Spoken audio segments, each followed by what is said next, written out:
how do you build community for the next phase, whatever that is, whether you want to call it post-COVID or whether you just want to call it the next phase? Because I don't think it's going to be the same as it was before. Business is messy and unpredictable. Sometimes lonely. So lonely. So lonely. And inspiration can often come from really weird places. We pick up where the bullet point blogs and the highlight reels leave off. We start with the stories. So here's my story. I've been, as you know, back in the office. I started back even when most people were working from home due to COVID. And gradually our people were coming back in, establishing office hours, and that's been great. And we've had some more in-person meetings, which I really enjoy. But I found that I really was missing more interaction than I think the post-COVID work environment was going to give me. Mm-hmm. And so I wrote into Towson. As you know, I had taken a break from teaching because I didn't like teaching the course that I've been teaching for the past 5 years on Zoom because it takes the public out of public speaking, and I didn't like doing that. So I was really hoping that we could get back in person. And so we've been going back and forth, and I'll probably be teaching a course with them in the spring. But the reason that I brought this up as a story here is because I was talking with a good friend of mine who is a high-level management consultant. And she was telling me that her business really has been doing well. It wasn't in a COVID slump, but she realized what was really getting to her was her sense of isolation, because so much of her work was talking over the phone or through a screen, et cetera. So much so that she applied when she saw an opening from her alma mater to be a dean of one of the business departments. And the only reason she did that is not because she really wanted a supplement to her income. It was because, and she was the one that mentioned this to me and kind of made me recognize what I was thinking, she needed to form a community because she didn't see that even with whatever passes for post-COVID normality, and now there's a real question of whether that phrase post-COVID has any validity, she just felt she had to be proactive in building a community that had otherwise been comprised of people that she worked with or people that she saw on a regular basis. And so that's what got me thinking, because we've discussed a number of times that even when people come back to work, it's not going to be the same kind of work environment. And what our discussions have centered on has been policy. Okay, well, if you're running the company, and do you require office hours? Do you not? How do you adjust, et cetera? But what we really didn't address, and what I found I was feeling, and then my friend was feeling this also, is the ripple effect personally. Even if you have the most perfect policies in place to address productivity and client service and all of that stuff, it's how do you build community for the next phase, whatever that is, whether you want to call it post-COVID or whether you just want to call it the next phase, because I don't think it's going to be the same as it was before. So I hear two kinds of things. One is like creating something, but then also like seeking it out in other places, which kind of two different approaches. So how do you imagine, in her case, she's adding something or like going after something that will sort of add water, have community, where else can I feel like I am part of it? It's interesting that you bring this up, because just last night I met a woman who we didn't get that much of a chance to talk. From what I understand, we have some overlap on kind of the services, but she actually works and she has what sounds like several me's that work for her. And she was like, you should be on, you should come and like be on our team or whatever. And interestingly, normally I have exactly zero interest in something like that. I'm like, I like doing my own thing. I like I like deciding what I do and when I do and how I do it and all that kind of stuff. I don't, but interestingly, last night, there was a little bit of me who's like, well, that might be fun. Like, and I don't know if I'm going to do it. I know nothing about it, but it's the first time ever that I a little bit had an interest in even asking the questions about what is. And I think, I mean, I'll be honest, I haven't really thought it through that much, but I think that's probably why, like, it would be a little bit less, it would feel like community. It would feel like something a little bit different than just totally being on my own. Well, I've seen, and I've heard that from a number of people. I have another friend who was thinking about, and it said, I might start getting these groups together to do a retreat where he's really into cooking, where we do cooking, but it's more of a mindfulness and high level kind of think tank or mastermind group, but centered around cooking. And I said, well, have you done that before? He says, no, but for some reason, I just think that maybe if I start getting groups together, because he wasn't saying the word community, but what he was saying was that he's unsettled at this point with interpersonal relationships. It just doesn't seem that he has the kind of contact with people that's necessary. And I really think that a lot of it is because we're looking at people and connecting with people through screens. Yeah. And now finally, and I had been doing that like everybody else during COVID, but I had been thinking about an end to COVID, and everything would go back to the way it was. And even though we came to the realization that, okay, well, maybe not office hours would go back to the way it was, but I didn't account for the feeling I got when I realized what else would be missing. And it's those kind of, the number of people I run into, not just productivity or customer satisfaction or whatever, or the results of those meetings, but the number of people, number of human interactions that I have during the day. I think there was something that clicked in me when I realized I didn't think that was ever going to get back to what I had conceived as normal. So wait, are you saying that the aha you've had, and maybe this is over dramatizing it, but just to make sure I'm not missing your point, you're feeling like even though things maybe changing or coming back, that it won't ever feel as community-ish or as it did? Yeah, I interesting. Think so. I think that we'd have to work harder and look farther or deeper in order to fulfill that need. Yeah, well, I've seen a lot of conversations where people are individually or organizationally grappling with these competing needs and priorities. Where, I ran one of my group roundtables this morning, and which interestingly we did for the first time ever. Some of us met in person. I don't know if we'll do that again in September with school coming back and so many people. I have two close friends. One's a client, one's a close friend that fully vaccinated, that currently have COVID, and that sort of gave me a little bit of a shock about it. So I'm feeling a little more trepidatious about spending hours in a small conference room with a group of people. So I don't know if we'll do it then, but we did it then. And some people did not come in person. They were hybrid. And so it was a hybrid thing where some of us were there, some of us were on the screen, and it worked out just fine. But, a lot of the people in the room were so happy to be back in person. And I had some mixed feelings about it. Part of it felt better to be back, but it didn't feel the way it used to feel to be in person, and not because people were online. It's just, I don't have a point here exactly, just that it feels like we're in kind of a discerning, figuring it. Oh, I'm sorry. But the point I was going to make there was, it came up several times where a couple of the business owners were saying, part of them really wanted people back in the office for all the reasons you're saying, and that sense of like being, a sense of community, sense of being like part of a team a little bit more in some ways.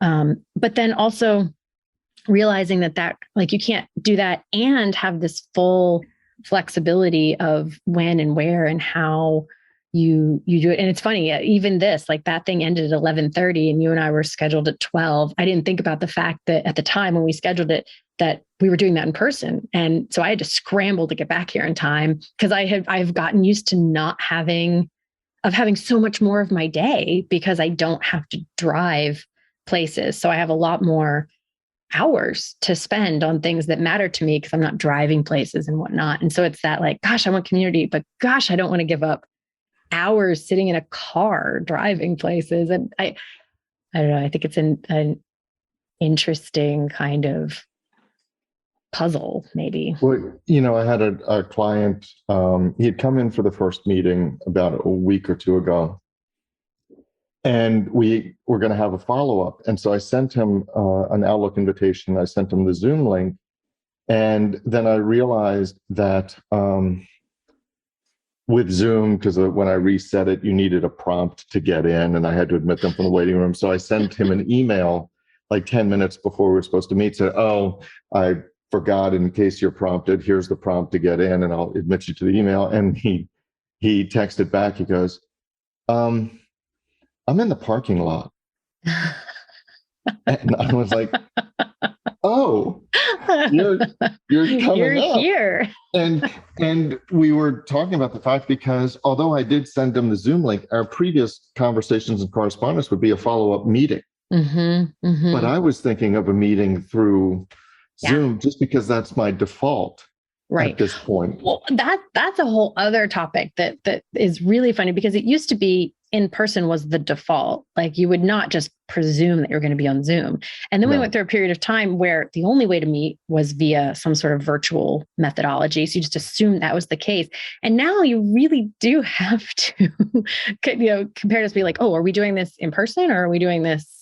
So you probably do have to check in, because it could go either way. And yeah, it's and were you there? I mean, were you I was there. Oh, okay. I wasn't dressed like a lawyer, but I was there. And then he was You're like, "You're gonna see my jammies," but not quite that bad. But he was like, "Well, we could still do Zoom. I could stay in the parking lot." Oh my God.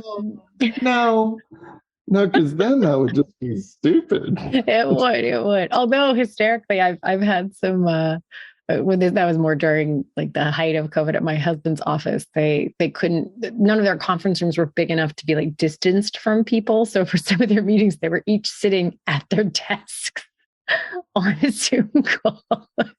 And they figured their way around that relatively quickly, but it happened a couple of times. And he was just like, you feel a special kind of ridiculous, like sitting. We'll sit in our conference room and do our active case meetings, but if somebody is not able to make it, so one of us happens to be on Zoom, then we all go to our separate offices and we're all on Zoom because of the dynamics and the way it works. So, fair point. That is kind of funny. Yeah, but which does lead you to a weird thing, because then you're like, okay, well, thanks. I'll talk to you later. But for some of those people, it means I'm going to see you right when I step outside my door, and some means whatever. But the point really is that I don't think the logistics are the same, and I don't think that the sense of fulfillment or the sense of connection is the same as it had been. And the way I think about it is that I was perfectly fine when I thought of the COVID quarantine as temporary. What has me more up in the air is the fact that I've come to the realization that I don't know what the normal is going to be, that there's still going to be, not just in terms of office hours, but in terms of other people being hesitant to meet up at all, anytime. It's not just, oh, when this is over, then we'll get back to our regular routine of having coffees and having this or having that. It's just some people saying no, whether it's Delta variant or Lambda variant or whatever comes down the pike. No. And the sense of the permanent nature of that separation. That we might become a society that just doesn't get together in person. Is that? Well, I know we're being a little bit dramatic in the statements, but as much. And so then what it makes me think about is, how am I going to maximize that? What are my espresso shots of community that will take me through the longer periods when it is mostly screen? Yeah, I didn't worry about that before. Right. No, I hear you. And it's a very I mean, I think a theme that has been the case for a year and a half now is it's an unfolding thing that there are more questions to than answers. But it does occur to me though that, and this obviously is completely virtually, but part of the reason we started this podcast and the reason we started the Facebook group, and I don't even know if you know this, but the platform that we are using for the texting conversations is actually called Community, which I is did just not know that. it is, and that's the name of the platform that makes it possible for us to do the way we do it. Which, so if you're joining any of those things, I'll just mention that very quickly. You can join that group by texting 410-632-6894, or you can find a link to the Facebook group or that texting platform at sohere'smystory.com. And so I'll just take this quick moment to also say this week's winner of the Starbucks card is Heather McKay, who is in our Facebook group. So Heather, I'll be in touch about how to get you that. But because we're doing this drawing every week until our shared birthday on September 1st. But back to the point, we wanted to create a community. We wanted to bring people together to talk about the things that don't get talked about. And so I wanted to surface that, not just to plug our Facebook group and not just to, but because that is the point of community. A community, like, why does community even matter? Community matters because it creates a space for conversations or connections or things that don't otherwise have a chance to be, like, because as you were talking, like, well, why does that matter? What is it that we're looking for or needing? And I think that's part of it. Are you gradually emerging from the home office? Because I know in your case, you kind of gave up your office. Yeah, I gave up my office. I am not so much. I don't have a lot of need to go places. I have been doing some facilitations in person with smaller groups and where I feel like that's safe and, not a big risk danger.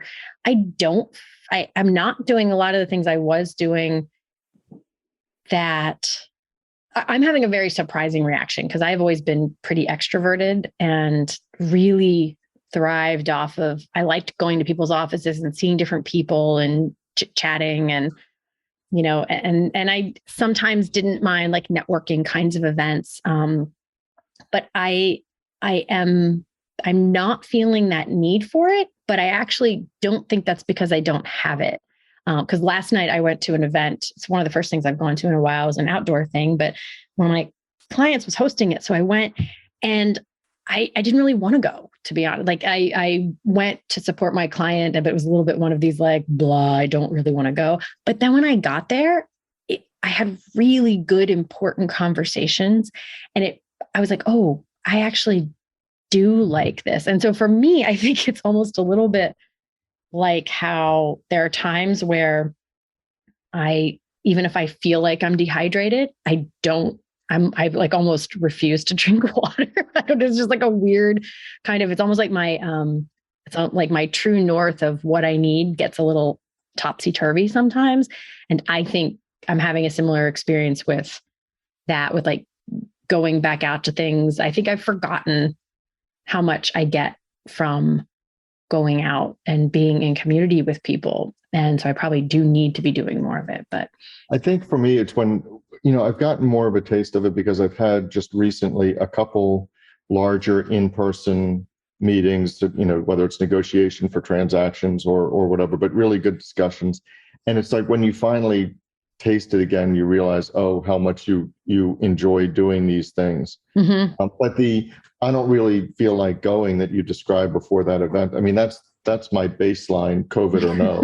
I know, right? Well, and that's the thing. And it's gotten easier to just sort of like, do I have to go anywhere and see people and do things? Like, is it worth getting dressed and going? And it is like, but I think when you haven't done it in so long, you've forgotten that it is actually like, it feels good. It's probably like a lot of things. I mean, if I get out of the habit of going to the gym and working out, the last thing I want to do is go to the gym.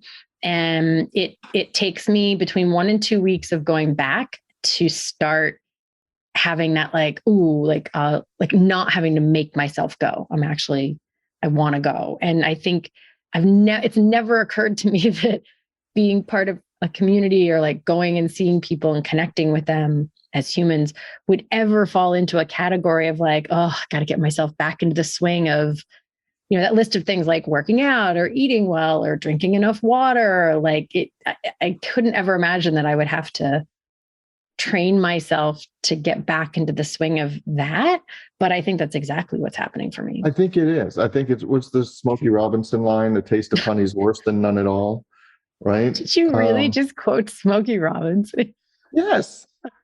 I'm not gonna imitate Smokey Robinson, but yes. Okay. No.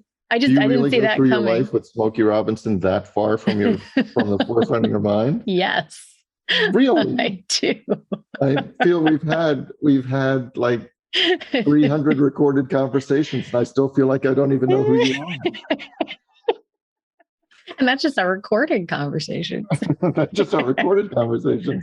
We Yeah. don't have to delve deeper into the Smokey thing, but the point is that Smokey and I are trying to make is that, I think that people got used to the quarantine and people got used to had developed a routine prior to that. It's the taste of honey, I think, is more problematic. When you come back and you get a taste of what had been pre-COVID normality, and then start looking at, well, what is it that the world in 2021, 2022 is going to allow me in order to satisfy that now that I have the taste for it again? Because it's not going to be the same as it was in 2019. No, and I think that's part of it is, for me, there's a little bit of a, I don't know, bait and switch feeling. Like, I don't know, now that I'm centering in on it, it actually feels weirdly emotional almost, that I was looking forward to, for lack of a better way to say it, kind of unfettered hanging out with my friends. And in fact, right before my two close friends tested positive, like I had gone to a party with a bunch of people that I haven't seen. It was outdoors, but I hadn't seen in a year and a half. And I was so excited. And all my karaoke friends were there and we sang karaoke, and it felt so good. And that I really enjoyed and was looking forward to and enjoyed with all of me. And then literally within 2 days, I had both of these people test positive. And it was sort of like, it's like the rug got ripped back under of like, oh no, now you, like my 30th or my 25th college reunion is this coming weekend, and here in Baltimore, and a bunch of people are coming into town. They're going to have dinner someplace and they're going to go to a couple bars. And I was excited to go. And now I'm like, should I? Like, is that a bad idea? Because a couple days later we take Turner to school, and sorry, that's my high school reunion is the next weekend, and that one, if I go to that one, then that's an issue. So it's just, I was ready to not have to weigh a million variables to decide whether going and seeing people was something you could just do without all that weight. And it feels like that got yanked away. And so I think maybe that's what you're feeling, is that like, I guess we can't just, it's not reckless abandon hanging out with people. There's that weight of weighing all the variables is going to be around possibly for a really long time. And it's almost like my brain just sort of chucks the whole thing of like, just forget it. I don't need to ever see people. I'll just stay home.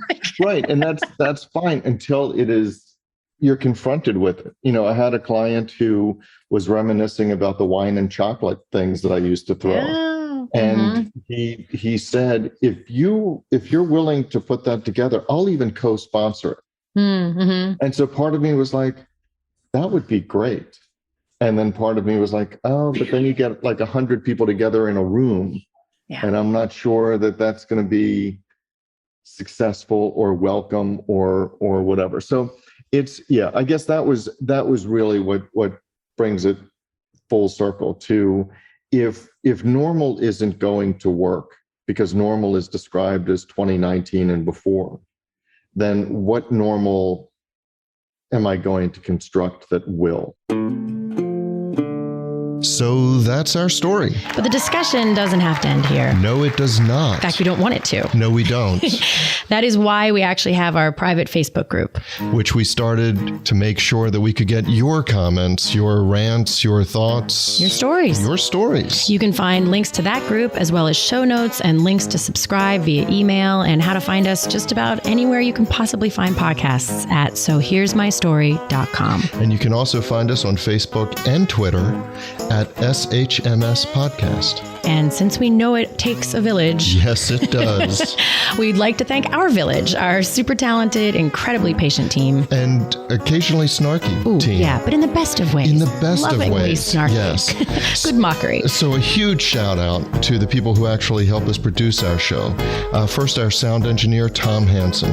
Thanks to Christy Schmier for our brilliant show notes and all the other fantastic writing she does for us. And to Taylor Mathauer for doing just a little bit of everything. Including wrangling us. Including wrangling us. Which is no small feat. No, it's not. This is Jody Hume. And I'm Elliot Wagenheim. And you've been listening to So Here's My Story.